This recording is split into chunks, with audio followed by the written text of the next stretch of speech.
ইরানিরা কেন আত্মসমর্পণ করে না? আমরা ১৯৭৯ বা ইসলামী বিপ্লবের দিকে তাকালে আমাদের ভুল হবে। আমাদের ফিরে যেতে হবে হাজার হাজার বছরের ইতিহাসে। আজকের ইরান শুধু রাজনৈতিকভাবে নয়, সাংস্কৃতিকভাবে অত্যন্ত সমৃদ্ধ। আজকের ইরান ইসলাম বা আরবের পূর্বে পারস্য সাম্রাজ্য ছিল। পারস্য যেটা পৃথিবীকে দিতে পেরেছে সেটি অনেক মানুষই জানে না। জরাথুস্ট্রের মতবাদ ছিল শেষ সময় সংক্রান্ত বা আখিরুজ্জামান। এটি ছিল পৃথিবীর প্রথম মতবাদ, যেখানে বলা হয় মানুষকে শেষ বিচারের সম্মুখীন হতে হবে, সে যতই বিত্তশালী, ধনবান বা ক্ষমতাবান হোক না কেন। এখানে তুমি সত্য অথবা মিথ্যের মধ্যে বাঁচতে পারো। এই সত্যকে জরথুস্ট মতবাদে বলা হয় আশা এবং মিথ্যাকে বলা হয় দুরুজ। এটি কেবল একটি ধর্মীয় মতবাদ নয়, এটি হলো একটি ডিএনএ, যেটি প্রজন্মের পর প্রজন্ম চলতে থাকে। এটি জয়লাভে সাহায্য করে না, বরং সফল হতে অনুপ্রাণিত করে, যা ইতিহাসের ধ্রুব সত্য। পৃথিবীতে সবচেয়ে উচ্চমানের সাম্রাজ্য ছিল পারস্য সাম্রাজ্য, যা ভারতের সীমানা থেকে রোমান সাম্রাজ্য পর্যন্ত বিস্তৃত ছিল। পারস্য সাম্রাজ্য ছিল অদ্বিতীয়। তারা যে সাম্রাজ্য দখল করেছিল সেখানকার সংস্কৃতি কখনো মুছে দেয়নি, বরং সেই সংস্কৃতির সুন্দর জিনিসগুলো নিজেদের মধ্যে আত্মস্থ করেছে। সাইরাস দ্য গ্রেট যে আইনগুলি প্রকাশ করেন সেগুলোকে অনেক ঐতিহাসিক বলেন যে এটি প্রথম পৃথিবীর মানবাধিকার আইন। সাইরাস মানুষকে দাসত্ব থেকে মুক্তি দিয়েছিলেন। তার অধিকৃত অঞ্চলের মানুষদের ধর্মীয় এবং সাংস্কৃতিক আচার ব্যবহারে তিনি কোনো বাধা দেননি। সাইরাস দ্য গ্রেটকে বাইবেলের মুক্তিদাতা হিসেবে গণ্য করা হয়েছে। এটি এমন একটি সাম্রাজ্য যেটি সামরিকভাবে নয়, নীতিগতভাবে চমকপ্রদ ছিল। ইতিহাসের পাতা থেকে এগুলো মুছে ফেলা সম্ভব নয়, এবং তাদের গৌরবও। আজকের ইরান শত্রু দ্বারা পরিবেষ্টিত হলেও তারা সাইরাজের ডিএনএ বহন করে, এবং তারা ভাবে যে তারাও একদিন বিশ্ব সাম্রাজ্যের নেতৃত্ব দেবে। ইরান ইসলামের শিয়া মতাদর্শে বিশ্বাসী, এবং তারা শহীদ হওয়াকে অত্যন্ত মর্যাদার সঙ্গে বিবেচনা করে। হযরত মুহাম্মদ সাল্লাল্লাহু আলাইহি সাল্লামের মৃত্যুর পর ইসলাম ধর্ম দুটি ভাগে বিভক্ত হয়ে পড়ে।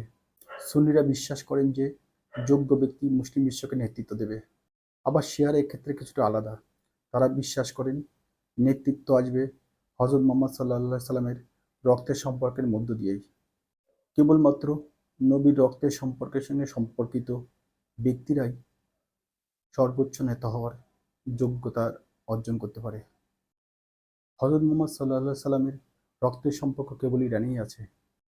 সুন্নি মুসলিমদের ক্ষেত্রে এটা মানা অসম্ভব, কেননা সেক্ষেত্রে ইরান বিশ্ব মুসলিমদের নেতৃত্বে চলে আসবে।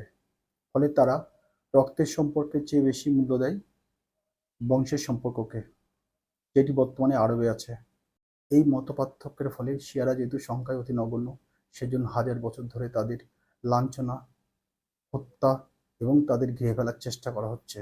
তার ফলেও তারা লড়াই জারি রেখেছে।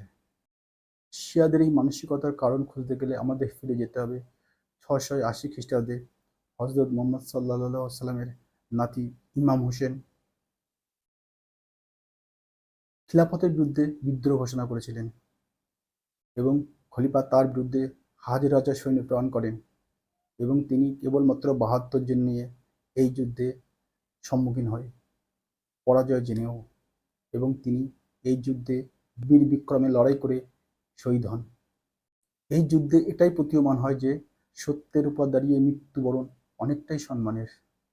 শিয়ারা যুদ্ধকে জয় নয়, বরং সম্মানের চোখে দেখে। কোটি কোটি শিয়া সারা বিশ্বে সেই সময়কে পুনর্জাগরিত করে, যেটাকে বলা হয় আশুরা। আশুরার সময় শিয়ারা কাঁদে এবং বুকে আঘাত করে এবং শোভাযাত্রা বের করে। এটা কেবল ১৪০০ বছর আগের কথাই স্মরণ করে না, বরং এটা প্রমাণ করে যে তারা বলে আমরাই ইমাম হোসেন, এবং আমরা তার পথ অনুসরণ করছি, এবং আমরা মৃত্যুকে আলিঙ্গন করতে তৈরি। এটা রাজনৈতিক স্লোগান নয়, এটা পবিত্র নিয়মপত্র। এটা যে কত শক্তিশালী কেউ যদি ইরান যায় তাহলে সে উপলব্ধি করতে পারবে। ইসলাম পূর্ববর্তী পার্শ্বিক ঐতিহ্য, সত্যের জন্য বাঁচো, ফল যাই ঘটুক। ইসলামিক ঐতিহ্য বলে যে সত্যের জন্য যদি তোমার মৃত্যু ঘটে, সেটি শোক বা দুঃখের নয়, সেটি অতি উচ্চমানের সম্মান। এই দুটির মেলবন্ধনে এমন মানসিকতা গড়ে উঠেছে যে তাদের পরাজিত করার কোনো কৌশল পৃথিবীর কোনো সেনাবাহিনী খুঁজে পাবে না। কারণ আপনি সেই মানুষকে পরাজিত করতে পারবেন না যে মৃত্যুকে আলিঙ্গন করার জন্য তৈরি। আপনি সেই মানুষকে দুর্বল করতে পারবেন না যার চিন্তা এবং পরিচয় তৈরি হয়েছে প্রতিকূল পরিস্থিতিতে টিকে থাকার জন্য। ইরান কেবল টিকে থাকার জন্য লড়ছে না, তাদের একটি প্ল্যান আছে। মুসলিম বিশ্বে প্রায় 180 কোটি মানুষ আছে এবং সুন্নি মুসলিমদের মূল স্তম্ভ হল সৌদি আরব। সৌদি আরবের আছে মক্কা, তেল, অর্থ এবং পশ্চিমাদের সঙ্গে সুসম্পর্ক। ইরান মনে করে তাদের কাছে এসব থাক বা না থাক, তাদের কাছে আছে হযরত মুহাম্মদ সাল্লাল্লাহু আলাইহি ওয়াসাল্লামের বৈধ উত্তরাধিকার। মধ্যপ্রাচ্যে ইরান তৈরি করেছে তাদের মতাদর্শে বিশ্বাসী ইয়েমেনের হুতি, লেবাননের হিজবুল্লাহ এবং ইরাক এবং সিরিয়ায় মিলিট্যান্ট, যার মাধ্যমে ইরান চাইছে যে সৌদি আরবকে ঘিরে ফেলতে এবং ধীরে ধীরে দুর্বল করতে, এবং তাদের লক্ষ্য হল মুসলিম বিশ্বের কেন্দ্রকে দখল করা, যার জন্য ইরান গত 40 বছর ধরে নিরলস কাজ করে যাচ্ছে তেহরানের ক্ষমতার কেন্দ্রবিন্দুতে যেই থাক বা না থাক। পশ্চিমারা ইরানকে দেখে অস্থিতিশীল এবং বিশৃঙ্খল রাষ্ট্র হিসাবে। তারা দেখে ইরানের রাস্তায় জনসাধারণের বিক্ষোভ এবং ভেঙে পড়া এক অর্থনীতি। এটা তারা 40 বছর ধরে দেখছে এবং 40 বছরই তারা ভুল প্রমাণিত হচ্ছে। বরং বিশৃঙ্খলা বাইরে থেকেই তৈরি করা হচ্ছে এবং অভ্যন্তরীণভাবে ইরান তা রুখে দিচ্ছে। ইরান রাষ্ট্রের ক্ষমতা আছে শাস্তি সহ্য এবং রাষ্ট্র পরিচালনা করা।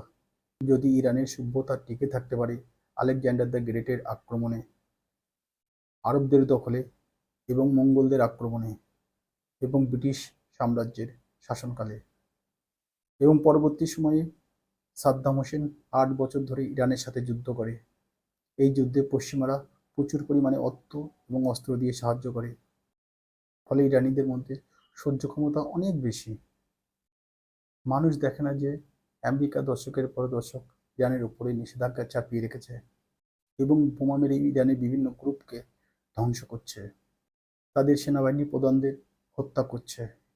ইসরায়েল ইরানের পরমাণু বিজ্ঞানীদের উপর বোমা মেরে হত্যা করেছে এবং ইরানের অবকাঠামো ধ্বংস করেছে। এরপরও ইরান তার কর্তৃত্ব বজায় রাখতে পেরেছে।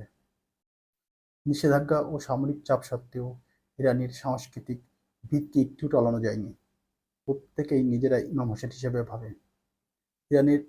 ইরানের মাটিতে পড়া প্রতিটা বোমা তাদেরকে পরাজয় নয়, বরং শক্তি ও দৃঢ়তা বাড়াতে সাহায্য করে। এটাই হলো তাদের শক্তি। তাদের নিউক্লিয়ার প্রোগ্রাম হলো এরকমই একটি সত্য। পশ্চিমারা তাদের নিউক্লিয়ার প্রোগ্রামকে হুমকির চোখে দেখে, আর ইরান দেখে এটা পশ্চিমারা কখনো সফল হবে না, যেটা তারা লিবিয়া, সিরিয়া, ইরাকে করেছে। প্রথমে আমরা লিবিয়ার দিকে তাকালেই বুঝতে পারি লিবিয়ার গাদ্দাফি অস্ত্র তৈরি বন্ধ করলেও তার শেষ পরিণতি কি হয়েছিল। সাদ্দাম গণবিধ্বংসী অস্ত্র তৈরি করছে এই অভিযোগে তারা ইরাক আক্রমণ করে ধ্বংস করে, কিন্তু পরবর্তীকালে গণবিধ্বংসী অস্ত্রের কোনো প্রমাণই মেলেনি। ইরান এখান থেকে শিক্ষা নিয়েছে, বর্তমান বিশ্বে নিরাপত্তা কোনো চুক্তির মাধ্যমে সম্ভব নয়। মনে করে সার্বভৌমত্ব রক্ষা করা বর্তমান বিশ্বের সক্ষমতা অর্জন ছাড়া আর কিছুই নয়। অনেকে মনে করেন ইরান কেন আলোচনায় রাজি হচ্ছে না, বা তাদের প্রক্সিগুলোর উপর থেকে হাত তুলে নিচ্ছে না, বা আমেরিকার দাবিগুলি মেনে নিচ্ছে না। এগুলি কখনোই সম্ভব নয়, কেননা তাদের নেতারা ব্যতিক্রমী। কারণ আত্মসমর্পণ হলো তাদের 2000 বছরের ইতিহাসের সংস্কৃতির প্রতি বিশ্বাসঘাতকতা। পারস্যের চেতনা, আশা, যেটা সত্য, আপোষহীন। ইরানিরা কখনো আত্মসমর্পণে বিশ্বাসী নয়, সুতরাং তারা আত্মসমর্পণ করবে না। যদিও তারা হঠকারী বা আত্মঘাতী নয়, তারা জানে বর্তমান যুদ্ধের শেষ পরিণতি যদি মৃত্যু হয়, তবে মৃত্যুর জন্য লড়াই করাই শ্রেয়। ফলে শত্রুর মস্তিষ্ক নড়বড়ে করে দেয়, সে যতই শক্তিশালী হোক না কেন। আমেরিকার প্রেসিডেন্ট ডোনাল্ড ট্রাম্প বলেছেন ইরানিরা উগ্র এবং হঠকারী।